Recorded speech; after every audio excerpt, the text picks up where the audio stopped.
Bobby Torres of Frightbox Recording here to show you how you can smooth out harsh scream vocals with one simple trick. Now, dealing with harsh screaming vocals can be pretty tricky. In my opinion, they're up there with guitar and drum tones as far as trickiness is concerned when it comes to metal production. But have no fear, I'm gonna reveal one trick that's gonna make your life a million times easier whenever you have to deal with brutal screaming vocals. So what I'm gonna do right now is I'm gonna play a sample back and then I'm gonna dissect piece by piece exactly how I achieved the vocal tone that I achieved in the sample. Let's check it out.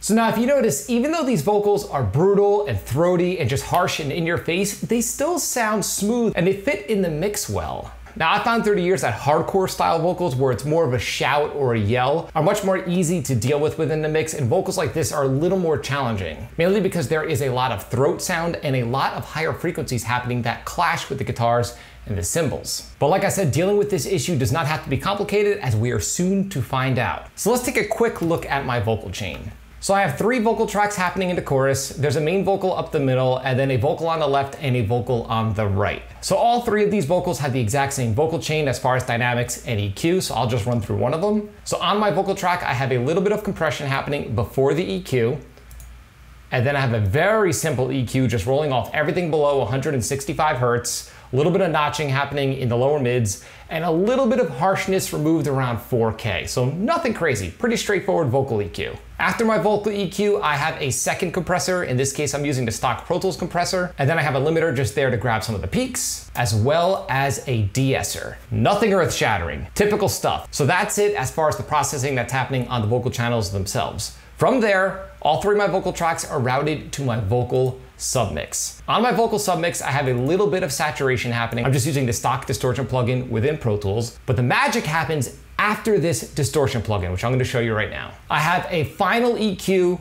on my vocal submix, and within this EQ, if you notice, I have about 7.5 dB being pulled out at 10K with a high shelf filter. And I have the slope set in such a way where it's shallow, so it's even reducing frequencies below 10K.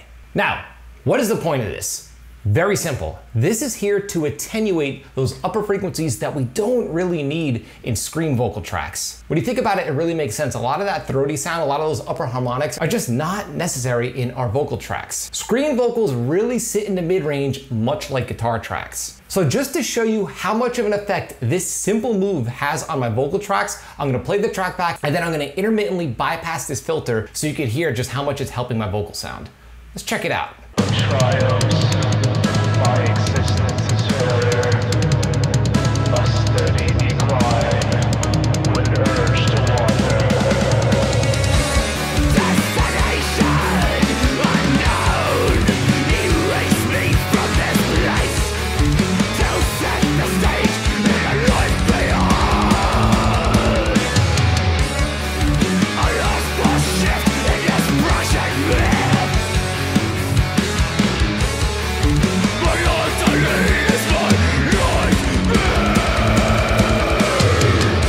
Okay, so if you were paying attention, you probably noticed that when I bypassed the filter, there was a lot of air and a lot of harshness happening on the vocal track that really was hurting the overall vocal sound. Now, as engineers, we love fancy plugins and really getting into the nitty-gritty with EQ and focusing on specific frequency ranges. But in this case, as you could tell, all it took was just a little bit of a roll-off in the top end. Now, me personally, I used to overcomplicate this process and go in and really notch out specific small frequencies in the vocal tracks, trying to find where my problem frequencies were, when in most of the time, all my tracks needed were a simple cut, just like I'm showcasing in this example. So again, this simple tool is available to anyone with a DAW. All it is a high shelf filter.